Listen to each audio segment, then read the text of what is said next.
Amen. Amen. J'avais envie de lire un texte avec vous qui parle justement du nom de Jésus. Alors on sait, c'est qu'il y a une expression qu'on utilise pas mal dans l'Église, en toutes sortes de situations, mais je pense que c'est toujours bien de se rappeler la portée, la force de ce nom. Alors, c'est dans Philippiens 2, je vous lis 10 versets. Au début, c'est bien parce que c'est une exhortation par rapport à ce qu'on vit ou ce qu'on peut vivre. Votre union avec le Christ vous donne-t-elle du courage? Première question. Son amour vous apporte-t-il du réconfort? Deuxième question. Êtes-vous en communion avec le Saint-Esprit? Troisième question. Amen. Alors, je pense que c'est les questions aussi que le Saint-Esprit peut nous poser ce matin.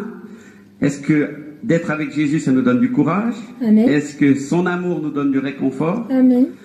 Et puis, est-ce qu'on est en communion avec le Saint-Esprit? Et je crois qu'il n'y a que chacun qui peut répondre devant Dieu honnêtement en disant oui, oui ou pas, ou peut-être, ou plus ou moins.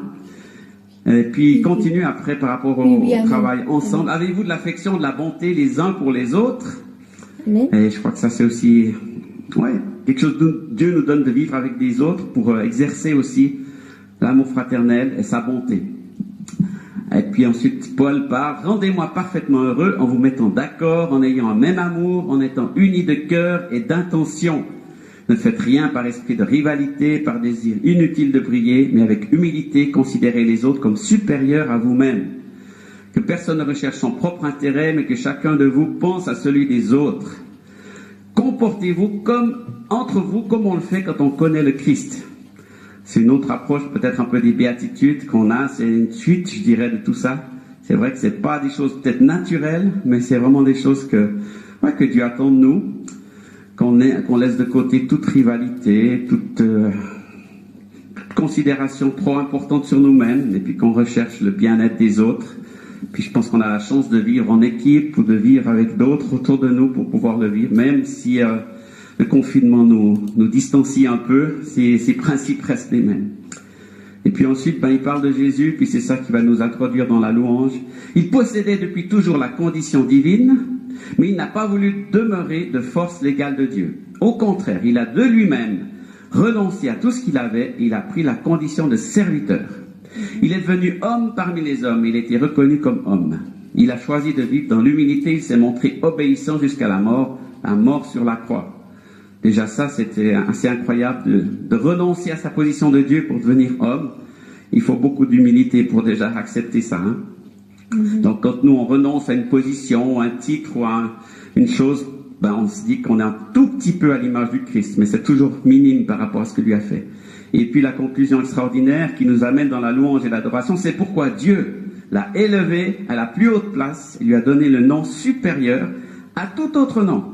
Et il a voulu que pour honorer le nom de Jésus, tous les êtres dans les cieux, sur la terre, sous la terre, se mettent à genoux et que tous proclament à la gloire de Dieu le Père, Jésus-Christ est le Seigneur. Amen. Wow. On connaît ce texte, je pense qu'on l'a chanté sous différentes formes. Alors ce matin, je vous propose de le chanter encore, de le proclamer, honorer le nom de Jésus, proclamer son nom, et puis dire qu'il est Seigneur. Il a triomphé, Satan est vaincu. Le sang de Jésus nous a libérés. Jésus-Christ est roi. Il est le Seigneur. Wouhou!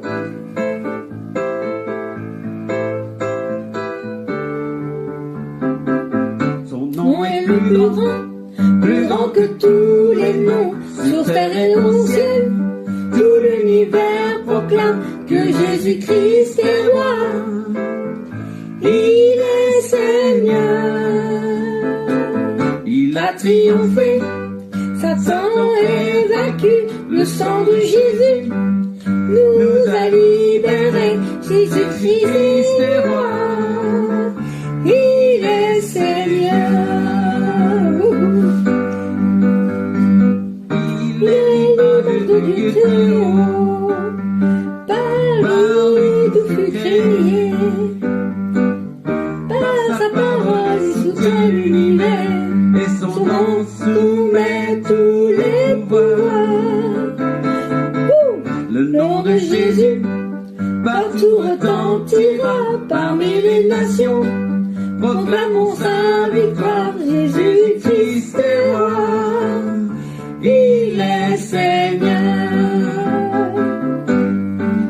Le nom est plus grand Pour tous nom sur terre et au ciel. Tout l'univers proclame que Jésus-Christ est roi. Il est Seigneur. Il a triomphé, Satan est vaincu. Le sang de Jésus nous a libérés. Jésus-Christ est roi. Il est Seigneur. Il est l'image du Dieu très haut. Par lui tout fut créé. Par sa parole il soutient l'univers. Et son nom soumet tous les pouvoirs. Le nom de Jésus partout retentira parmi les nations. Proclamons sa victoire. Jésus-Christ est roi. Il est Seigneur. Le nom De Jésus partout retentira parmi les nations. Proclamons sa victoire. Jésus-Christ est roi. Il est Seigneur. Jésus-Christ est roi. Il est Seigneur.